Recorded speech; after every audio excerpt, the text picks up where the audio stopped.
everybody. Today we are asking Sharon some hot and spicy questions about the wedding industry, and I will give my opinion after she answers. So, number one, let's see. Do you believe all venues should cater to every couple, or is it better to specialize and exclude certain types of weddings?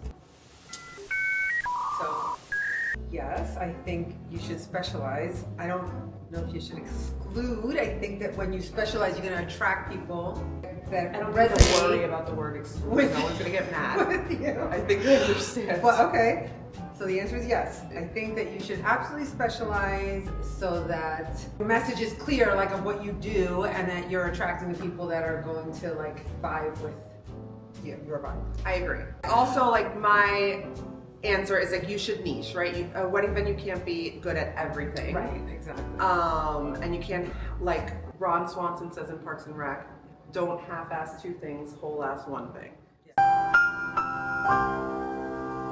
So if you have a vision and you believe deeply in a service, do that service the best way possible. Of course, Gosha Farmhouse can accommodate different types of longer weddings, right? Like we could do a Thursday option, but we're never gonna do a one-day option. Right. And also, to that I think that in general is a very scary notion when you're starting a business. True. Because I feel like, and I've been through this, where you feel like you don't want to exclude anyone because you want to be open to every, you know what I mean? Like you're trying to drum up business and you want to be like, I can do this, I can do that. And it's very scary to be like, no, this is what we do and this is who we are.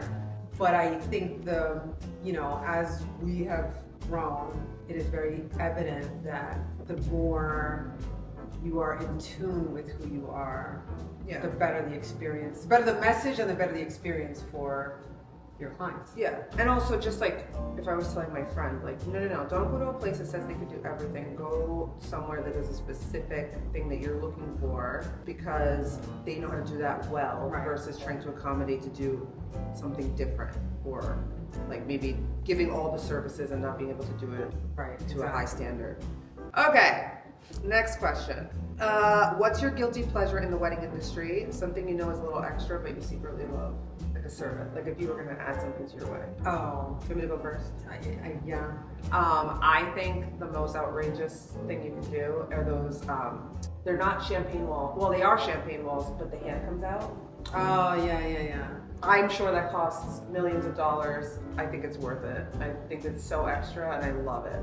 Love it.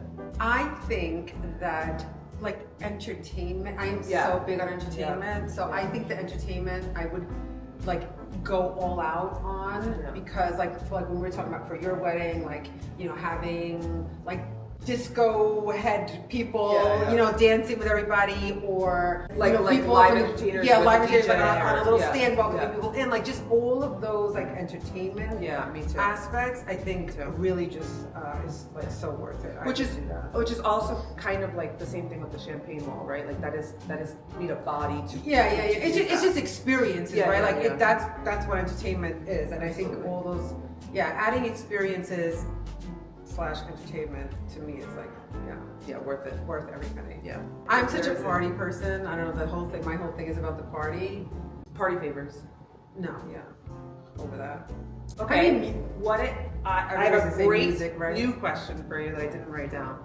How does your opinion about flowers today compare to your opinion on flowers 5 to 7 years ago? That's a good question. I think I appreciate the value and the cost way more than I did before. I never knew or even cared to think about how much flowers cost and why. And I think that I've learned that they cost, but also they really do set the tone for just the whole experience and standard. I think you can have an amazing show-stopping, spectacular, beautiful experience without it. So I don't think it's like absolutely like you have to have it, but I do think that if you do, like, does that make sense? Like, or more so if someone came to you and go, that's such a decor and flowers are such a scam. You're like, it's not a scam. You don't need it to have a party, correct, but it's not a scam. Yeah, absolutely. yeah, totally has tremendous value. Do you think, sorry, now I'm going on a roll. Do you think that there's a diminishing return on flowers? Like after 50,000, you're just. Oh, I haven't seen everything that's possible yet, so I can't say. But I think that I would imagine at some point there must be. But I think there's so many, like, and then we're kind of like in a different, how do I say it, like playing field, I guess, because we have so many spaces. So it's like, to me, it's just like, oh my gosh, let's see more. Yeah. But I think, I mean, I'm all about going over the top. So yeah, the answer is no. Thank you. Okay. What's one thing that other upstate venues do that you think is a total cop-out? Huh? They're immersive if they're not. What do you, I don't know, what does that mean? Like Cop-out may not be the right word, but like say like a a gimmick, gimmick, maybe? Or like, I think, I don't know if I can say this, you might have to take this out, but like I think that, and it's not to throw shade, I think that non-traditional wedding venues are all the rage now, right? There's like a trend, and I think, 15 years ago, wedding venues were ballrooms and very traditional. Now, all of these non-traditional venues have appeared. And I think that some of them slap on the label on the wedding venue and you're just a box, and other ones are a ballroom in a different box, different shaped box. And I think there needs a little more it's the playing field is so congested now that for like the couple looking for a wedding venue, it's just like impossible. It's impossible. Yeah, it's like everybody's non-traditional. Everybody's, a rustic venue, an outdoor venue, and it becomes so. How could you even differentiate between them? And I think that's, I think that there should be a little more clarity, a little more oomph to the offer. Unless you just say, look, we're just a box, like the Knights of Columbus used to be back in the day, right? We're a box. You come and do everything.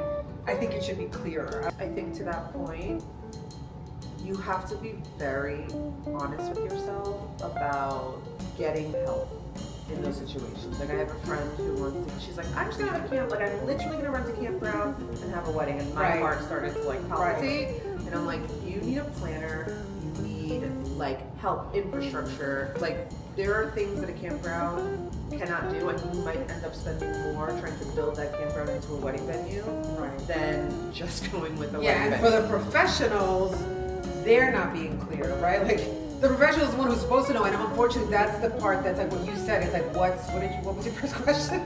Like, what's a cop out? Yeah, like what's a cop out? That to me is a cop out, right? Like a camp saying, hey, we do weddings is a cop out unless they literally are taking the time and effort to like put in the infrastructure so that there's something to exactly. Yeah, because a field you could freaking lumber a forest and say we do wedding venues. Right. That's a good point. I think, and I am biased, but I think anywhere that says that they're, well, one is private. You are not private unless you shut down the whole place. Like a upgrade. Yeah. Like we're a private wedding venue, and then when you come there, you're like, oh, to be private, you got to pay extra. Yeah, you have to buy out the whole place. Those. I mean, now we're gonna kind of get into a different trajectory, and I'm not looking to but that's another kind of like cop out. It's like those bare bones approach, and like just like all this, I guess, like dishonesty or non-transparency that's there. Like everything is like an add-on. It's just like, which to the credit is why you need a wedding planner, 100%. And like in our case, we have so much support whether you have one or not, but not a lot of places do. Yeah. So clients have to be very careful to have that expertise next to them, because a lot of places won't tell you that. That was one. The other was when people say immersive. If you do not have activities that your space provides, you are not an immersive venue. You can't just say you're immersive because you have trees around you. Agreed. Okay.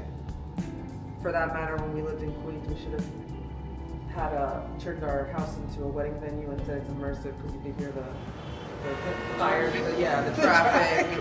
It's New York City immersive. Do you think Gilbertsville Farmers is underestimated in the industry? And if so, why? Yes. I think, absolutely. I think You we're can't not know known. people for people who don't know. Yeah, I think right? we're not What- known. It's for the people that do. Why does it feel underestimated? Why do you think it's underestimated? I think that we do so much that is unusual. Like I don't think that other venues do as much, which is not to discredit them at all. It's just the way we operate.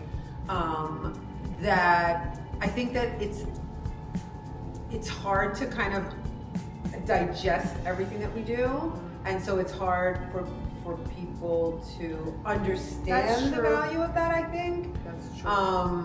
And because of that, it's back to that bare bones. Like I refuse to bare bones anything. So when you're looking at most venues, like start with a lower package. Our package starts with everything that we know is necessary, and therefore I think that's harder to like. People are like what? Like how? Like what do you do? And it's like you have this whole list of everything that you do, and I think it's so unusual that it takes a while for people to kind of grasp it all. Maybe. And I've thought about like many times.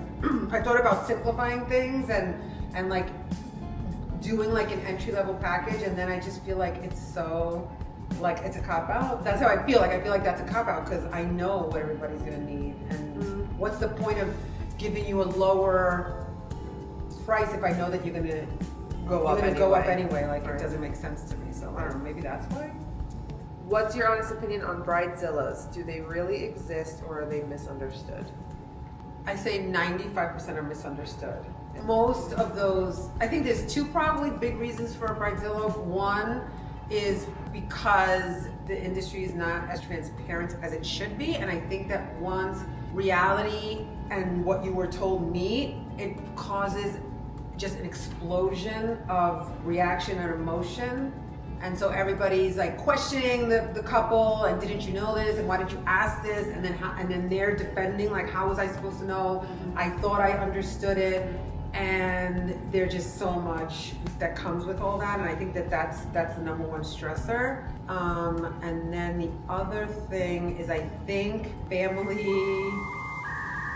Like extended family, like listening to so many people's opinions, you have to consider the guest experience after yours, right? Like it's your wedding, you're trying to bring people together to celebrate this beautiful milestone, and that should be at the center of your plan. And then of course your guest experience and comfort and all that other stuff comes too. You're not going to disregard it, but it's not at your sacrifice. Right.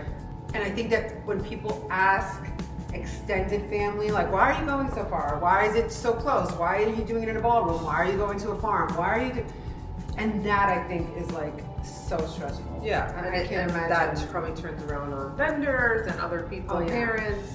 Bridezilla is subjective too, right? Anybody could throw that label on somebody and paint them to be a certain way when it might not even be true. Especially if like someone wants to spend more on something, like if the bride wants to spend $20,000 on flowers and everyone else thinks that they should spend 10, it's like she's a bridezilla. It's like she's not a bridezilla for wanting to invest in a certain area of her wedding. I think it's just judgment. It's too much. Yeah, it's just judgment. That's always culprit. What's more important to the success of a wedding? Great food or great music? I think I'm gonna say great music. Food is very important. Hopefully you have a place that the standards are high anyway, and then you don't have to worry about it, but I do say that music probably is. I think so too. As long as the food isn't unedible. Yeah. If it's like all right, or like everyone was like, I ate it, but it's like fine, and you have good music, I think it'll save your wedding. Yeah. But if you have good food and you have bad music, you're screwed. I agree. What's one thing you think couples should splurge on, and what's something that they can definitely save money on? That's very subjective.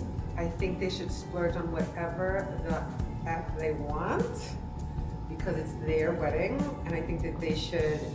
I think that a lot of people don't splurge because they're afraid of what people think or because they're listening to other people's opinions.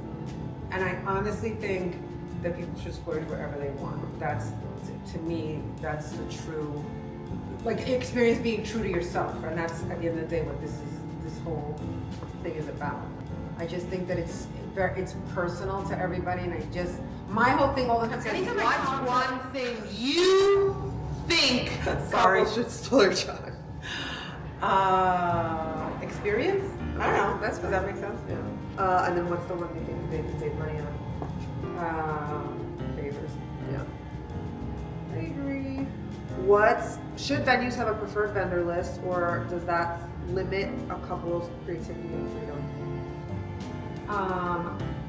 I think that they should have. I think they should have a preferred vendor list. I don't think it should be exclusive.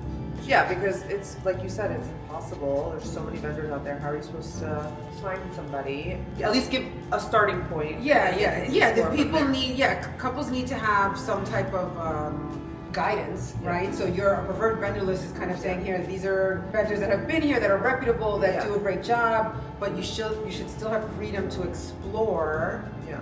And with a planner's or for the venue, some recommendation. guidance. Yeah, some guidance to And evaluate. if you are a venue that's in a remote area and you have a vendor list of people that you know can travel to you, you are ahead of the game, 100%.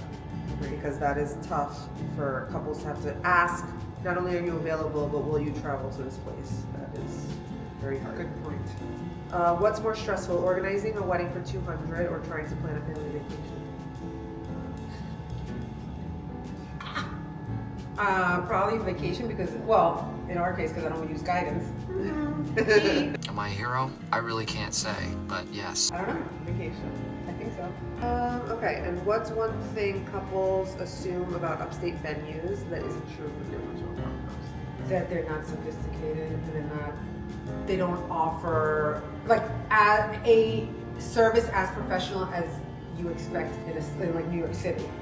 Yeah, I agree with that 100%. I do think that And the growing up in the city, and all of us, I think has definitely put an edge on what we know our guests expect, and I think that has pleasantly surprised a lot of our clients.